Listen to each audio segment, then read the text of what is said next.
एक बार एक शिष्य संपन्न परिवार के संबंध रखने वाले एक युवा शिष्य के साथ कहीं टहलने निकले।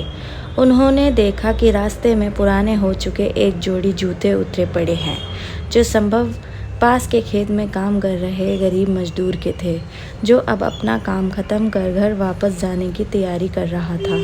शिष्य को मजाक सूझा। उसने शिक्षक से कहा, गुरुजी, क्यों ना हम ये जूते कहीं छिपा कर झाड़ियों के पीछे छिप जाएं। जब वो मजदूर इन्हें यहाँ नहीं पाएगा तो घबराएगा तो बड़ा मज़ा आएगा। शिक्षक गंभीरता से बोले, किसी गरीब के साथ इस तरह का भद्दा मजाक करना ठीक नहीं। क्यों ना हम इन जूतों में कुछ सिक्के डाल दें और छिप कर देखें कि इसका मजदूर पर क्या प्रभाव पड़ता है।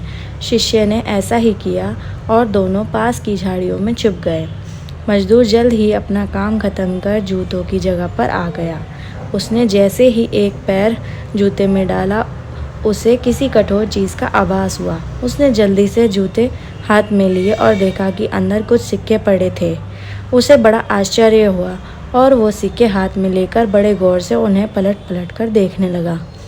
उसने इधर उधर देखने लगा, दूर दूर तक कोई नज़र नहीं आया, तो उसने सिक्के अपनी जेब में डाल दिए।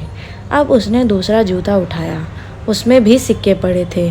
मजदूर भाव विभोर हो गया, उसकी आंखों में से आंसू आ गए।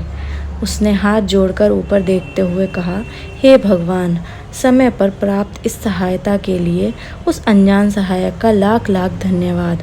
उसकी सहायता और दयालुता के कारण आज मेरी बीमार पत्नी को दवा और भूखे बच्चों को रोटी मिल सकेगी। मजदूर की बातें सुन शिष्य की आंखें भर आई। शिक्षक ने शिष्य से कहा, क्या तुम्हारा मजाक वाली बात की अपेक्षा जूते में सिक्के डालने से तुम्हें खुशी नहीं मिली? शिष्य बोला, आपने आज मुझे जो पाठ पढ़ाया है उसे मैं जीवन भर नहीं भूलूंगा। आज मैं उन शब्दों का मतलब समझ गया हूँ जिन्हें मैं पहले कभी नहीं समझ पाया था, कि लेने की अपेक्षा देना कहीं अधिक आनंदीय है।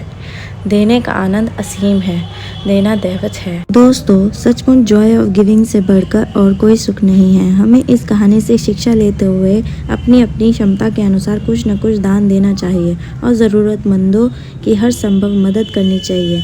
आपको ये कहानी अच्छी लगी हो तो मेरे चैनल को सब्सक्राइब कीजिए। Thank you.